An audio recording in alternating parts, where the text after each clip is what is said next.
What if I told you 5 men were locked in a room and they couldn't sleep for 2 weeks, and by the end, they weren't human anymore? It started in the late 1940s, deep in a secret Soviet laboratory. The goal seemed simple: study the effects of prolonged wakefulness. But what followed would become one of the most horrifying and classified experiments in human history. 5 political prisoners were selected. Their crime was dissent.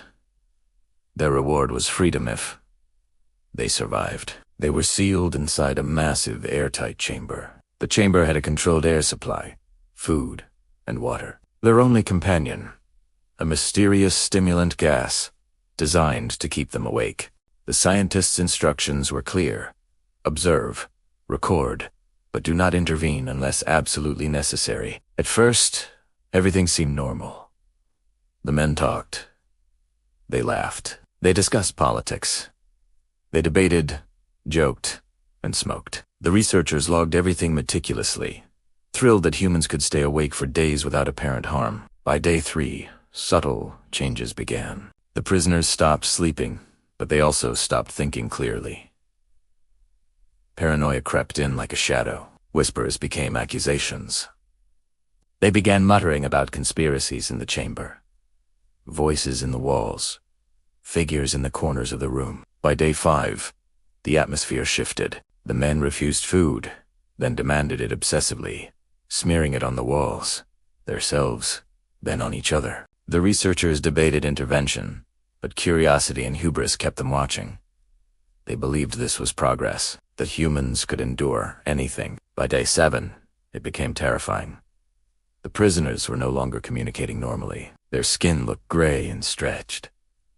Eyes bulged. Movements were jerky, unnatural. They clawed at the walls and each other. One laughed uncontrollably for hours, describing horrors that the scientists did not and could not understand. They spoke of things in the shadows, things waiting when you close your eyes. One said, "Sleep is a lie, and death is worse."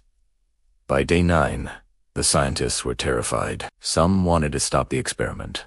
Others refused. They wanted to see how far humanity could be pushed. On the 12th day, the chamber was a nightmare. Blood-smeared walls, feces, vomit, and sweat coated the floor. The prisoners clawed at themselves, tearing flesh from bone. They attacked the air filters. They screamed without reason, yet somehow with purpose. The researchers began to notice something impossible.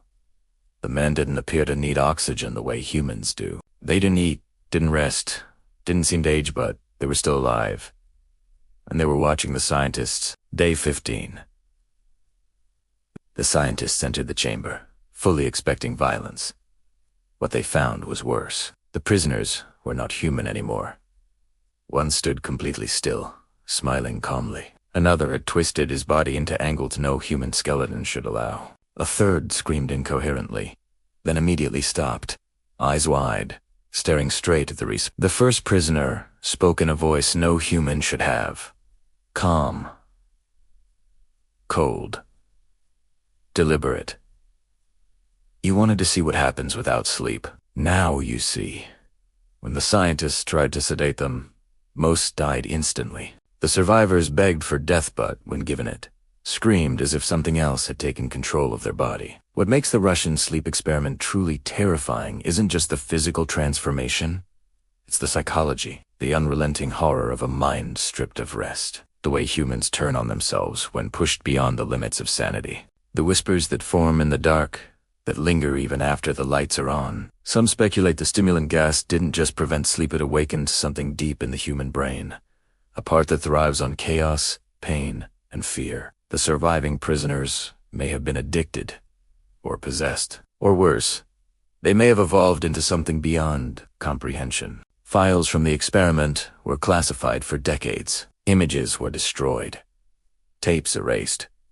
Researchers disappeared. The only remaining evidence are fragments of notes. The human body can survive nearly anything, but the mind cannot endure without sleep when the soul refuses to rest.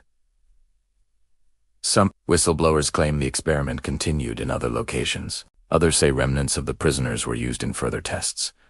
All we know is that sleep is sacred. And the next time you stay awake all night, the next time your thoughts wander and you hear the faintest whisper in the dark, remember, there are things humans were never meant to witness, things that hunger for consciousness itself. And when you deny your body sleep, you may not just be tired. You may be awakening something inside yourself.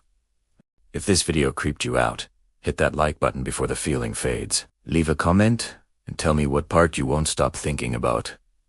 And subscribe, because once you start watching, these stories tend to follow you.